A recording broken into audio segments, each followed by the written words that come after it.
Hello class 9, welcome back to the another lecture of class biology. तो इसमें हम biology का लास्ट चैप्टर करने वाले हैं, improvement in food resource. Biology का लास्ट सेकेंड या फिर बोलो एवरी लास्ट चैप्टर, जो कि हमें पता है कि हर बायोलॉजी में मतलब कि हर साइंस की बुक में लास्ट चैप्टर जो बायोलॉजी का होता है वो हमेशा कुछ क्रॉप बेस्ड फूड बेस्ड होता है, इन्वायरमेंट के बेस्ड में होता है। ठीक है, तो ये भी उसी बेस्ड में। ओके, तो अब हम इसको स्टार्ट करते हैं। तो हम इसमें शुरुआत में पढ़ेंगे कुछ revolution like white revolution and green revolution. Green revolution क्या होता है? इंक्रीजिंग फूड को इंक्रीज, फूड की प्रोडक्शन को इंक्रीज करने के लिए क्या गया था? ग्रीन रेवोल्यूशन किया गया था। ये नाइन्थ में आप और मतलब पढ़ चुके हैं ग्रीन रेवोल्यूशन किसके अंदर? इकोनॉमिक्स के अंदर पढ़ चुके हैं, है ना। और वाइट रेवोल्यूशन क्या होता है? वो increasing of milk production. India के अंदर मिल्क प्रोडक्शन को इंक्रीज करने के लिए क्या हुआ था? वाइट रेवोल्यूशन हुआ था। ठीक है, अब कुछ रेवोल्यूशन लिख देता हूँ मैं यहाँ पे, जो कि अगर आपको पता होंगे तो ज़्यादा सही रहेगा। ठीक है,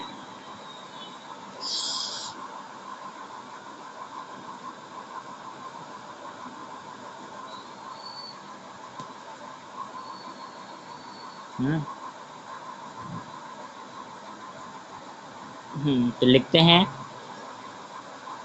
ब्लू रेवोल्यूशन। जी हाँ, ब्लू रेवोल्यूशन भी हुआ था। अब ब्लू रेवोल्यूशन किस लिए हुआ था? ब्लू रेवोल्यूशन हुआ था इंक्रीजिंग ऑफ फिश प्रोडक्शन। जो फिश प्रोडक्शन है,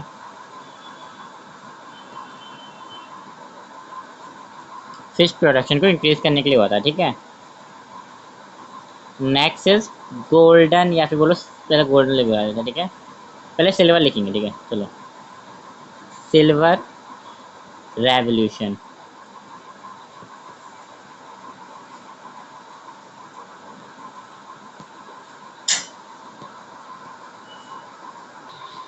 सिल्वर रेवोल्यूशन क्या होता है? सिल्वर रेवोल्यूशन में मेनली जो हुआ था वो हुआ था एग की प्रोडक्शन के लिए। एग की प्रोडक्शन के लिए।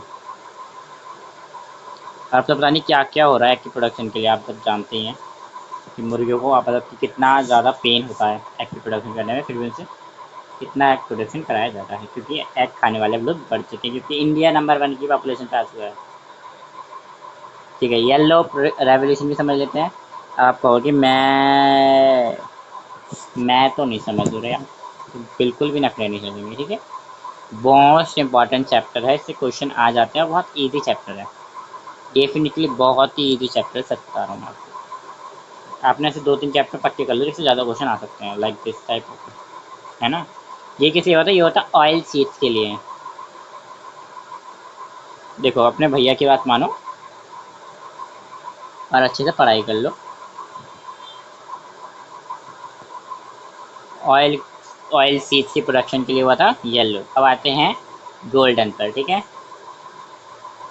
चलिए इसे ब्लैक से लिख देते हैं, क्योंकि मैं भी गोल्डन कलर यूज़ नहीं कर रहा। बताओ, अब कहोगे सर भैया अब गोल्डन कलर यूज़ क्यों नहीं कर रहे? मेरी मर्जी।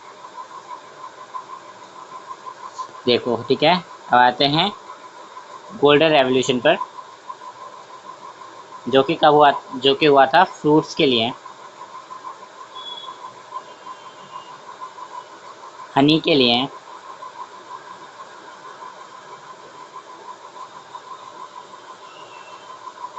इन सब की डेवलपमेंट के लिए।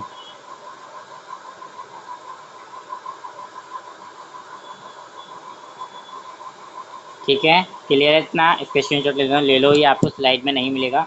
अगर आपको मेरी ये लिखी हुई स्लाइड भी चाहिए साथ में, तो ये आपको कहाँ मिलेंगी? टेलीग्राम ग्रुप पर मिल जाएंगी, जिसका लिंक मैं आपको डिस्क्रिप्शन बॉक्स में दे दूँगा। ठीक है, अब आते हैं हम कुछ चीज़ों पर, टाइप्स ऑफ क्रॉप्स पे। क्रॉप्स क्या होती है? फसल। हमारे पास भिन्न भिन्न भिन्न प्रकार की फसल होती है। ठीक है, पहले हम समझते हैं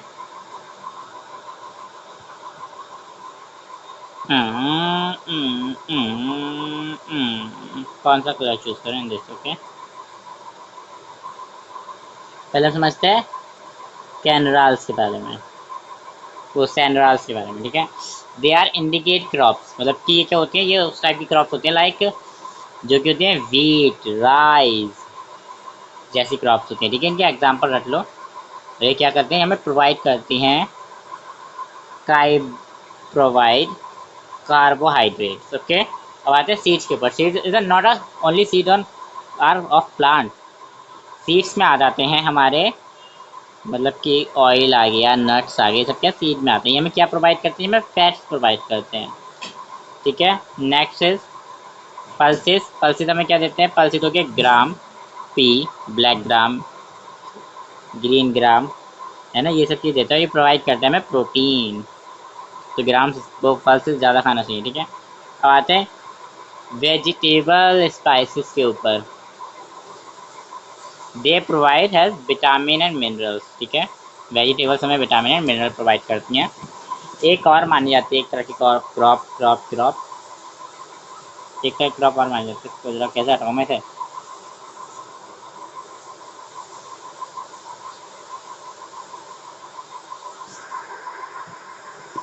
जिसको भी बोलते हैं फोल्डर क्रॉप बोलते हैं, जो कि हमें क्या करती है, ओट्स देती है, ओट्स, ठीक है। ओट्स वाली चीज़ें देती है हमें, ठीक है। ठीक है, different crop require different condition, ठीक है।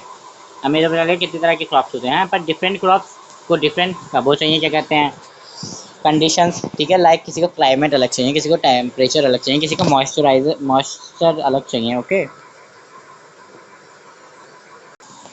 ठीक है। जैसे किसी बच्चे को खेलने के लिए फुटबॉल चाहिए तो किसी को बैट बॉल चाहिए, ठीक है। तो उसी तरीके से अलग अलग चीज़ें क्रॉप्स को भी अलग अलग चीज़ों की रिक्वायरमेंट होती है, ठीक है। ये तो समझ में आ गया, हाँ। तो बात है, ये देखो यहाँ पर लिखी हुई है फोल्डर क्रॉप्स।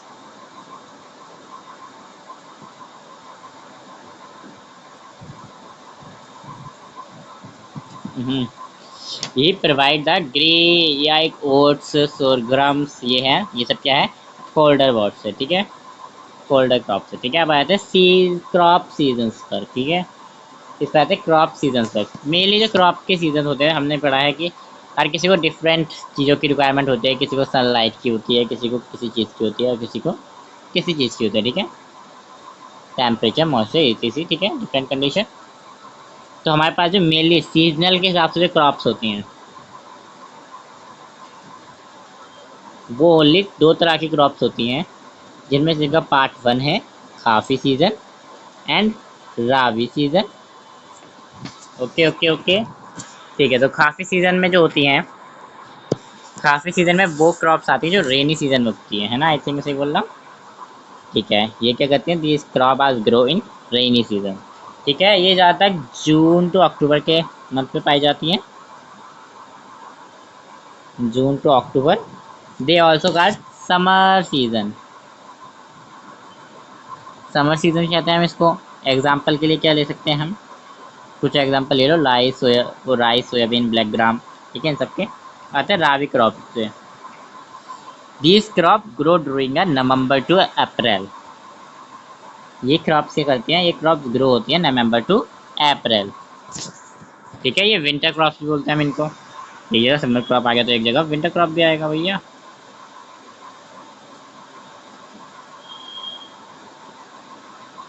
ठीक है। लाइक वीट हो गया, ये क्या है, विंटर क्रॉप्स है, ठीक है। पीज हो गए, ये विंटर क्रॉप्स में आएंगे, ठीक है।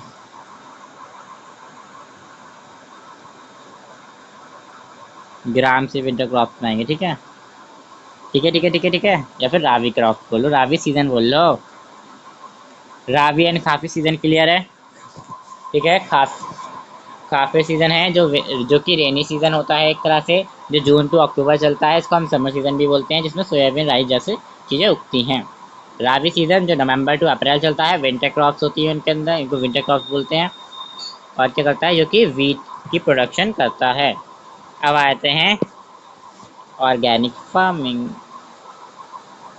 ऑर्गेनिक फार्मिंग, रुको जरा,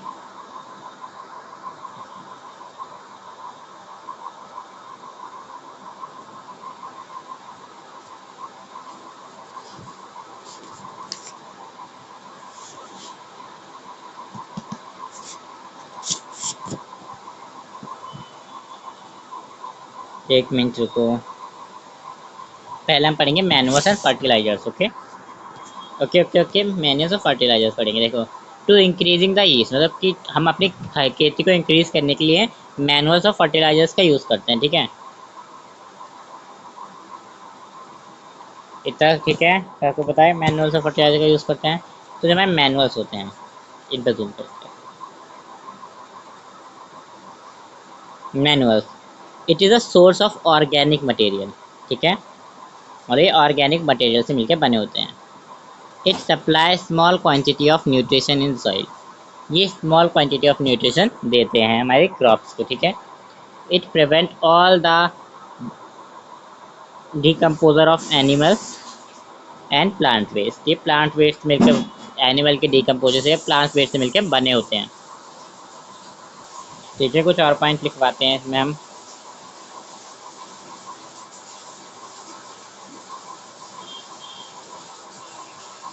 ठीक है, ये जो होते हैं ना, ये जो होते हैं बहुत चीप होते हैं, मतलब कि बहुत सस्ते मिलते हैं।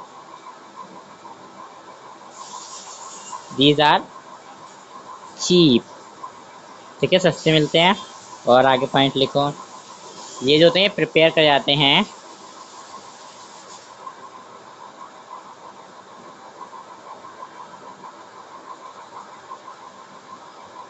इन रूरल हाउसेस या होम्स, ऐसी जगह पे प्रिपेयर कर जाते हैं, ठीक है। नेक्स्ट क्या लिखते हैं, नेक्स्ट पॉइंट यहाँ से लिख देते हैं, ठीक है।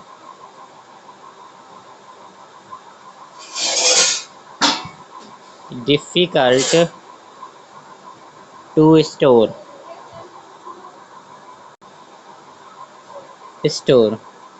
ठीक है।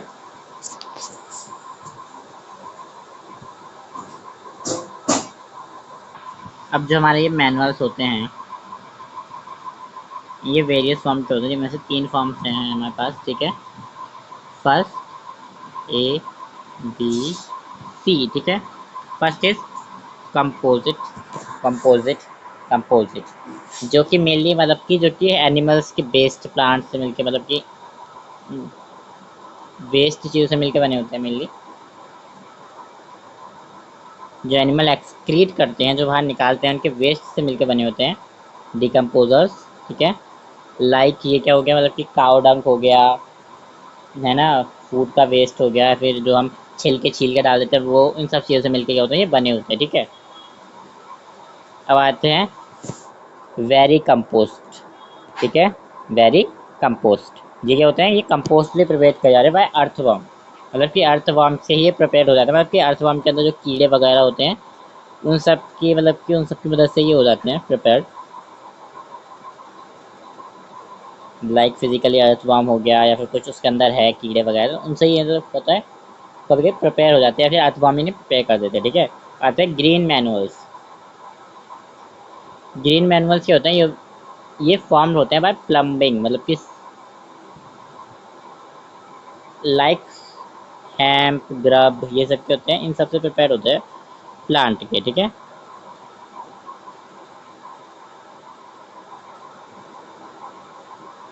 ओके ओके, चलो अब आगे आ जाते हैं। अब आगे पढ़ते हैं फर्टिलाइजर्स, ठीक है। फर्टिलाइजर्स भी पढ़ लेते हैं। फर्टिलाइजर्स प्रिपेयर्ड इन फैक्ट्रीज, ठीक है। ये क्या फैक्ट्रीज में प्रिपेयर करे जाते हैं, इनके अंदर क्या होता है, केमिकल सब्सटेंस होते हैं, ठीक है। ये प्रिपेयर्ड कहाँ होते हैं, फैक्ट्रीज में प्रिपेयर्ड होते हैं, केमिकल सब्सटेंस होते हैं, इनके अंदर जो लार्ज अमाउंट ऑफ न्यूट्रिशन होता है, मतलब कि नाइट्रोजन, पोटेशियम, ये सब क्या, फास्फोरस, ये सब होता है इनके अंदर, ठीक है। ये क्या होता है, ये इजीली एब्जॉर्ब हो जाते हैं प्लांट के अंदर, सॉल्यूबल होता है इन द प्लांट, ओके। और ये होते हैं कॉस्टली होते हैं, ये सब मैंने आपको बता दिया, ठीक है। ये कि बहुत कॉस्टली होते हैं, ये लार्ज अमाउंट में होते हैं, इनके अंदर नाइट्रोजन गैस अच्छे से पाई जाती है, इजीली ऑब्जर्व हो जाते हैं, ये इनऑर्गेनिक सब्सटेंस से मिलकर बने होते हैं, और इन्हें स्टोर और ट्रांसफ़र करना बहुत ईजी होता है, ठीक है। ये मैंने आपके लिए क्या डाल दिया, डिफ्रेंशिएशन डाल दिया है,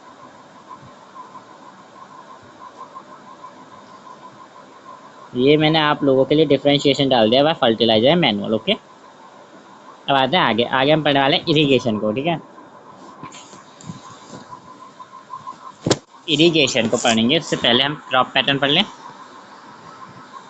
क्रॉप पैटर्न पहले पढ़ोगे या इरिगेशन, चलो पहले क्रॉप पैटर्न पढ़ लेते हैं, ठीक है। Different pattern are used for cropping, crop करने के लिए बहुत सारे पैटर्न्स यूज होते हैं, जिनमें से हमें हमारे सिलेबस में जो है वो मेनली 3 पैटर्न्स हैं। First is mix cropping, first is mix cropping, second is intercropping, third is crop rotation. ठीक है, मिक्स क्रॉप में क्या होता है? मिक्स क्रॉप में growing two or more than two crops, ठीक है, together on the same piece of land. ठीक है, मतलब कि इसमें हम क्या करते हैं? ओके ओके, एक मैं रुको, यहाँ पे मैं समझाता हूँ। सबसे पहले हमने ली ये this, first is mixed, mixed cropping.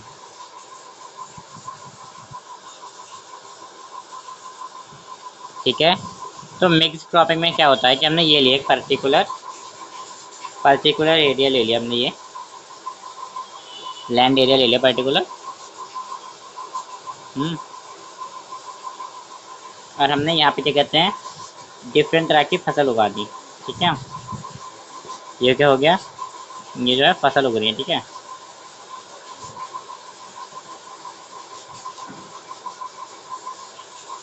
इसे बोलते हैं मिक्स क्रॉपिंग बोलते हैं। It is called mix cropping. अब आ जाते हैं हम इंटर क्रॉपिंग पर। Inter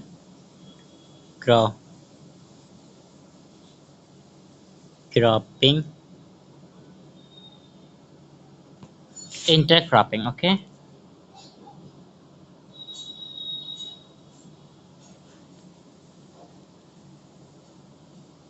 this is a pattern of inter cropping, जिसके अंदर क्या होता है ना, मान लो ये है हमारी फसल है, तो ये फसल उगी हुई है।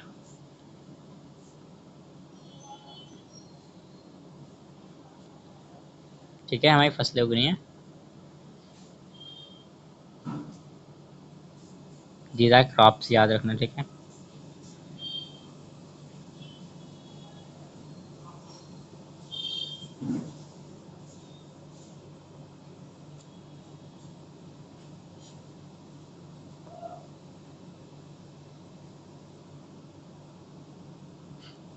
ठीक है, तो ये क्या होती है? इंटर क्रॉपिंग होती है। इसमें क्या होता है? इसमें रोज बटी होती है, मतलब कि मान लो कि ये रो हमने किसकी लगा दी, ये वाला कलर लेते हैं, ये रो हमने लगा दी मान लो सोया की। ठीक है, और ये हमने लगा दी वाली रो माजी की। ठीक है, ठीक है, इस तरीके से हमने रो डिवाइड कर दी।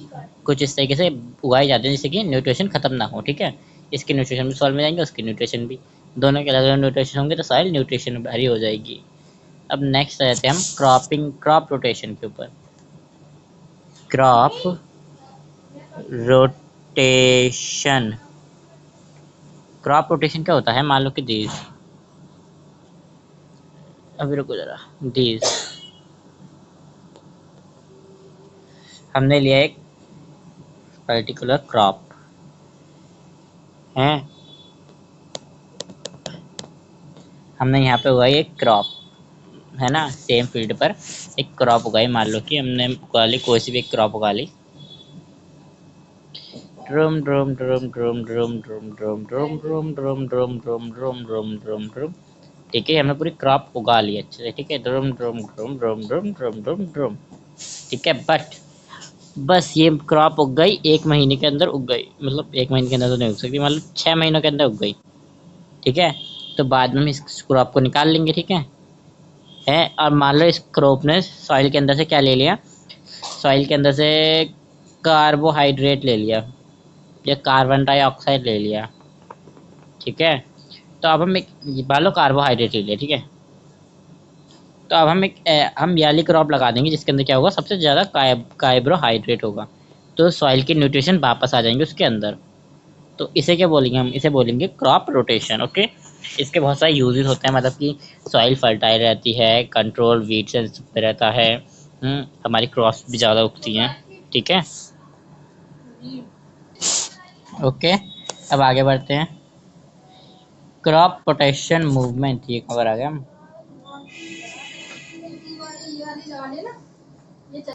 अब हम चलते हैं फर्टिलाइजर्स के पास, वापस से। फर्टिलाइजर बोला इरिगेशन के ऊपर। ठीक है, हमने अभी क्या पढ़ लिया, हमने क्रॉप्स पढ़ ली, क्रॉप का पैटर्न पढ़ लिया, 3 तरह के जो हमारे हमारे सिलेबस में थे। ठीक है, आता है मेथड्स ऑफ इरिगेशन के ऊपर। मतलब को इरिगेशन एक प्रोसेस है जिसके अंदर हम वाटर देते, मतलब कि प्लांट को ना वाटर देते हैं। ठीक है, पानी देते हैं जिससे वो इरिगेट कर पाता है। Process to supplying water. ठीक है, इतना भी लिख सकते हो, चल जाएगा। ठीक, मेथड ऑफ इरिगेशन बहुत सारे मेथड होते हैं, लाइक व्हील्स हो गया, वेल्स के अंदर क्या आते हैं, डंग व्हील्स एंड ट्यूब व्हील्स। ठीक है, ये जो होते हैं मतलब कि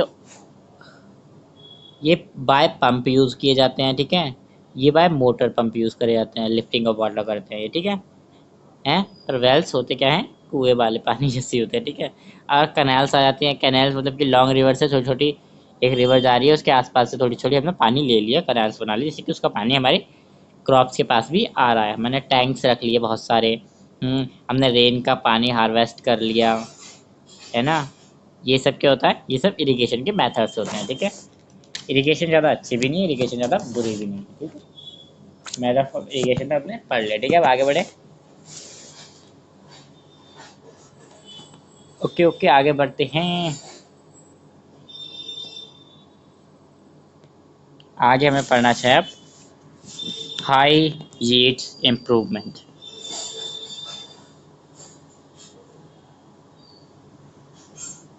तो हम ये सारी चीज़ें पढ़ेंगे, मतलब कि हम पढ़ेंगे कि हमारी जो हमारे सिलेबस में क्रॉप्स रीड दे रखी हैं इम्प्रूवमेंट के लिए, जो हमें बातें दे रखी हैं, हम उन तीनों के बारे में पढ़ेंगे।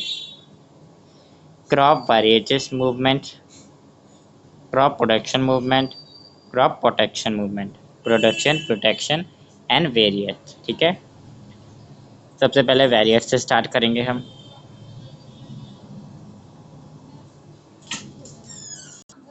होते होते चलो यहाँ पर देखो, ये जो फैक्टर्स है ना, ये जो हमारी इम्प्रूवमेंट क्रॉप्स है, एक मिनट रुको जरा, ये हमें इम्प्रूव कॉलेज हमारी हेल्थ के लिए बहुत इंपॉर्टेंट होते हैं। ठीक है, ये प्रोसेस करते हैं crossing between the more genetically. ठीक है, ओके ओके ओके।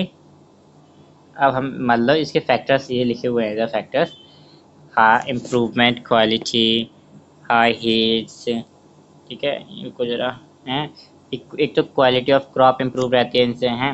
आबायोटिक और बायोटिक स्ट्रक्चर जो हमारे हमारे इन्वायरमेंट के लिए बहुत इंपॉर्टेंट है। बायोटिक जो कि लिविंग ऑर्गेनिज्म है, आबायोटिक जो लिविंग नहीं है, like CO2 carbon dioxide gas. ठीक है, और बायोटिक में क्या आ जाएगा, अर्थ वार्म आ जाएंगे बायोटिक में, और CO2 गैस क्या आ जाएगी, कार्बोहाइड्रेट्स क्या आ जाएंगे, वो आ जाएंगे किसके अंदर, अबायोटिक में। ठीक है, बायोटिक में अर्थवर्म, अबायोटिक में गैसेस। ठीक है, तो ये भी हमारे लिए हमारे इन्वायरमेंट के लिए बहुत इंपॉर्टेंट है। हाई हीट्स, अच्छी हीट्स होनी चाहिए हमारे क्रॉप्स के लिए। ठीक है, ये सब क्या है, ये सब आता है इम्प्रूवमेंट ऑफ क्रॉप्स के अंदर। ठीक है, अब आते हैं मतलब वैरायटी ऑफ क्रॉप्स के अंदर, क्रॉप वैरायटी इम्प्रूवमेंट के अंदर। ठीक, अब इधर आते हैं B, crop production movement. It is the practical movement, ये क्या कि प्रैक्टिकल मूवमेंट है जो कि फार्मर्स अपने क्रॉप की प्रोडक्शन के लिए करते हैं, मतलब कि न्यूट्रिशन मैनेजमेंट। इसका क्या नहीं है ना, मैं लिख देता हूँ उसको, यहाँ पर रुको, न्यूट्रिशन, न्यूट्रिएंट बोलो, न्यूट्रिशन बोलो, मैनेजमेंट करते हैं कि यहाँ पर कौन सी फसल किसके संग उगनी चाहिए, मतलब कि इसके संग ये फसल उगेगी तो हमारे सॉइल की फर्टिलिटी बनी रहेगी, अगर ऐसा होगा तो ये सही रहेगा। ठीक है, इसमें ही इरिगेशन भी इसी के अंदर आता है, हमने पढ़ा है ना भी इरिगेशन, इसीलिए मैंने आपके पहले सारे टॉपिक खत्म कर दिए, इरिगेशन भी इसी में आता है। ठीक है, next is cropping pattern, cropping pattern भी इसी में आता है।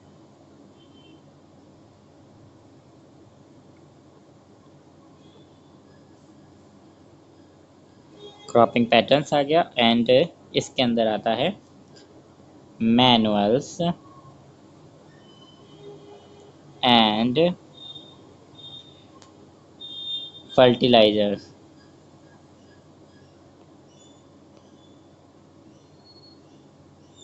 फर्टिलाइजर्स आते हैं। ठीक है, अब आते हैं हम third of crop, that is crop production improvement. ठीक, मेरे को जरा आगे दे रखी होगी क्रॉप प्रोडक्शन मूवमेंट, ये दे रखी है crop protection movement, to provide protection buffer against organism and harmful factors, ठीक है। ये हमें प्रोटेक्ट करते हैं। हम कैसे प्रोटेक्ट कर सकते हैं अपनी फसलों को इन हार्मफुल चीज़ों से, वो हमें इनसे समझ में आएगा हैं। Okay, pest and control during growth, pest की कंट्रोल रखनी चाहिए हमें डूइंग ग्रोथ,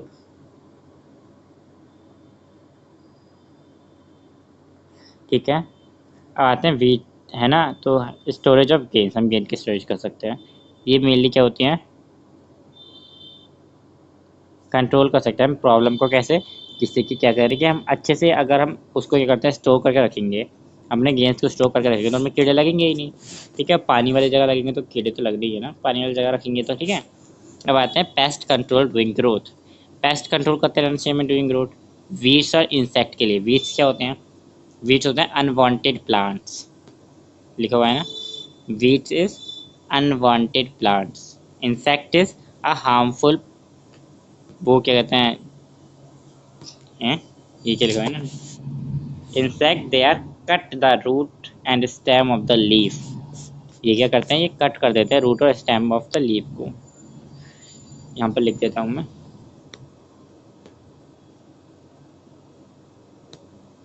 दे कट रूट स्टेम लीफ को कर, है ना, ठीक है। अब आते हैं हम एक और चीज़, इसका नाम क्या है, पाइथोलजेंस, ठीक है। पाइथोलजेंस आगे दे रखा है, लेट मी चेक, दे रखा है। ये होते हैं एक तरह के ऑर्गेनिज्म, बैक्टीरिया, फंगी, वायरस, जो कि डिजीज करते हैं प्लांट को, जिसको हम क्या बोलते हैं, pathogens, pathogens. They are through air, water, soil, ये कहीं से भी आ सकते हैं, ठीक है।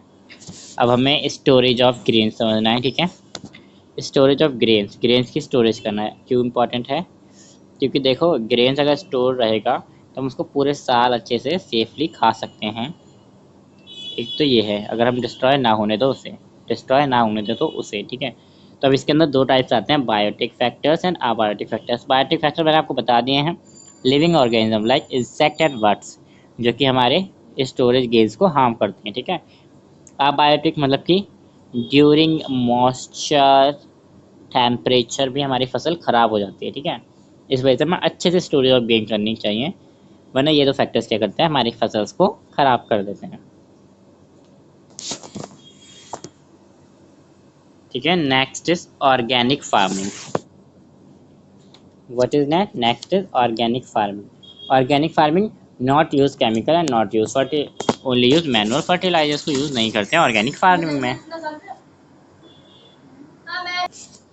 ठीक है। जिसके अंदर क्या कहता है, हमारे ऑर्गेनिक फार्मिंग क्या होता है, इसके अंदर बल्कि ऑर्गेनिक चीज़ यूज़ होती है, फर्टिलाइजर्स वगैरह यूज़ नहीं होते, केमिकल जो कि हमारे बहुत हार्मफुल होते हैं वो यूज़ नहीं होते, उन पर क्या बोलते हैं, हम ऑर्गेनिक फार्मिंग बोलते हैं। लाइक ये सब फर्टिलाइजर्स ये सब यूज़ नहीं होते हैं, ठीक है। नो, या तो वेरी लिटिल, थोड़ा बहुत यूज़ कर ले तो कर ले, वरना नहीं करते हैं यूज़, ठीक है, ठीक है, ठीक है, ठीक है। देखो, different way to protect food grains before the storage of future use. सबसे पहले हमें उसको ग्रेन कर लेना, उसके अंदर बिल्कुल भी मॉइस्चर नहीं छोड़ना चाहिए, ठीक है। अगर मॉइस्चर नहीं रहेगा तो अच्छे से हो जाएगा, ठीक है। हमें पहले देख लेना उसके अंदर कोई इंसेक्ट लगा हुआ तो नहीं रहेगा उनके पत्तों वत्तों के ऊपर, ठीक है, रूट्स के वगैरह के ऊपर, ठीक है, वो देख लेना हमें, ठीक है। हमें स्टोर शुड बी प्रॉपरली, ठीक है, हमें properly should be treat the insects, fungi, ये सब चीज़ लगा के, मतलब कि कुछ चीज़ें ऐसे होती है ना, जैसे हम लगा देते हैं टैम्पलिन वॉल से, हम क्या कहते हैं कि उससे वो क्या कहते हैं, वो नहीं होती है, मॉइस्चर नहीं होता है, ठीक है। इन सब चीज़ों को देख के अच्छे से क्लियर जगह पर स्टोरेज बैग में पैक करके क्या करना है, स्टोरेज करनी होती है, ठीक है। अब आते हैं एनिमल हस्बेंड्री, लास्ट टॉपिक है, लास्ट टॉपिक है, लास्ट टॉपिक है animal husbandry, live stock rising, मतलब कि लाइव स्टॉक दिखाता है एनिमल हस्बेंड्री, ठीक है। जिसमें पहले आते हैं हमारी कैटल फार्मिंग। कैटल फार्मिंग क्या होती है, for getting milk, plumbing fields, bull cut the transformation, ठीक है। जो दूध दे सकते हैं उनको दूध के लिए रखा जाता है, जो दूध नहीं दे सकते उनको क्या कहा जाता है, भेज दिया जाता है। कहाँ पर भेजा जाता है, ट्रांसपोर्टेशन के काम के लिए, ठीक है। अब इनके नाम बहुत आते हैं भैया, ये काव जिसको हम बोलते हैं बॉस, बफेलो जिसको हम बोलते हैं बबलस, बबलूस, ठीक है। ठीक है, तो जो हमें दूध दे सकते हैं, इधर लिख दूँ, हमारे दो तरह के होते हैं, milch animals and drugged animals, ठीक है।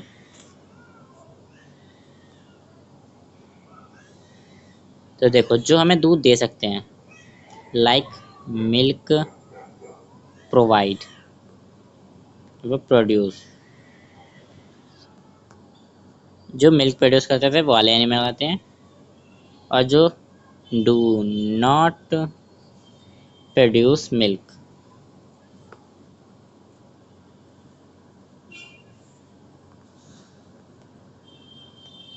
And use for agriculture. और ये क्या होता है, यूज्ड फॉर एग्रीकल्चरल, एग्रीकल्चर में यूज होता है इन एनिमल्स का, ठीक है। और ये नाम बहुत इंपॉर्टेंट है, इनको याद कर लेना। आ जाते हैं, आते हैं नेक्स्ट, सेकेंड सेकेंड, देखो यहाँ पर मैंने दे भी रखा है, लिखा हुआ है, ठीक है।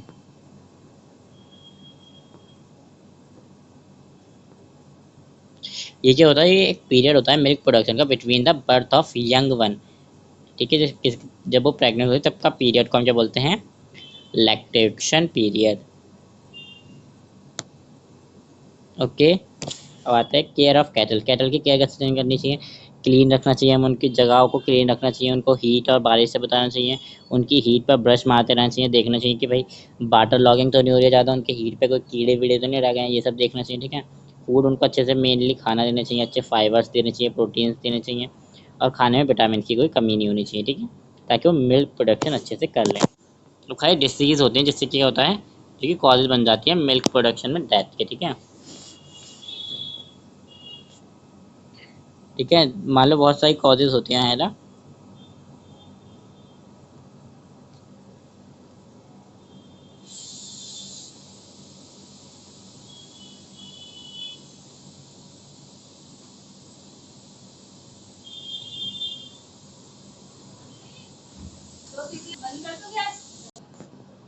ठीक है, ठीक है, बहुत सारे कॉजेज होते हैं जिसकी वजह से क्या होता है कि हमारे जो क्रॉप है वो जल्दी से, मतलब कि हमारे जो कैटल्स हैं उनकी स्किन पे बहुत कुछ डिजीज़ हो जाती है, जिस वजह से वो क्या हो जाते हैं, वो मर जाते हैं या फिर अपनी मिल्क प्रोडक्शन अच्छे से नहीं कर पाते हैं, ठीक है।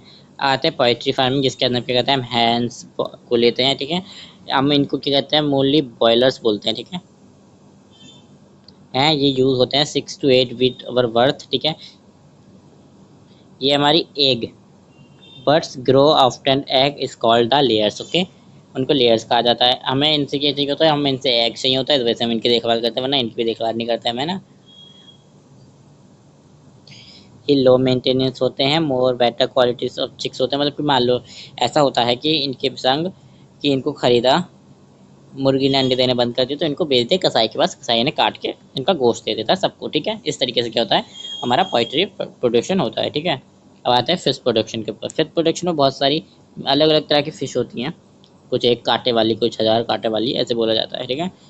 हैं, ठीक है। तो फिश प्रोडक्शन देखो, ट्रू फिश प्रोडक्शन या फिन फिश प्रोडक्शन, मतलब प्रोडक्शन जो मैनेजमेंट होता है बोन फिश से, जो कि कुछ होती है टोना, रूनी, ये सब तरह की जो फिश होती हैं उनसे, ठीक है। अब आता है सेल फीड प्रोडक्शन, मतलब कि जो कि पॉन्स और मॉस्कुलेज जैसी फिश से किया जाता है, ठीक है। Depend on the mode of obtain the fishes. Fishes बहुत तरह के, मतलब कि कैप्रिटिक and cultural fishes, capture and cultural fishes, normally living fishes जो कि वाटर बॉडी के अंदर कैप्चर करी जाती हैं, ठीक है। या फिर वो कि जिनको खास ढूंढ कर लाया जाता है, ठीक है, रिवर ओशन से, ठीक है, वो फिश होते हैं कल्चरिक फिश, ओके।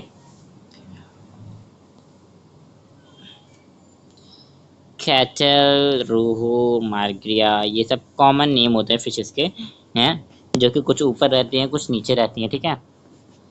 इनके बोलते हैं हम कंपोजर फिश कल्टीवेशन बोलते हैं, जिसको मतलब कि हम इनको पाल भी सकते हैं, मतलब system where 5 to 6 various of fishes को लेते हैं हम एक पॉन्ड के अंदर, ठीक है। Okay okay okay okay. मनेरियल फिशिंग, मनेरियल फिशिंग में क्या होता है, मेनली ये फिशिंग होती है पॉन्ड और रिवर के अंदर। पॉन्ड और रिवर के अंदर जो फिशिंग होती है उसको हम क्या बोलते हैं, मैराइन फिशिंग बोलते हैं, ठीक है।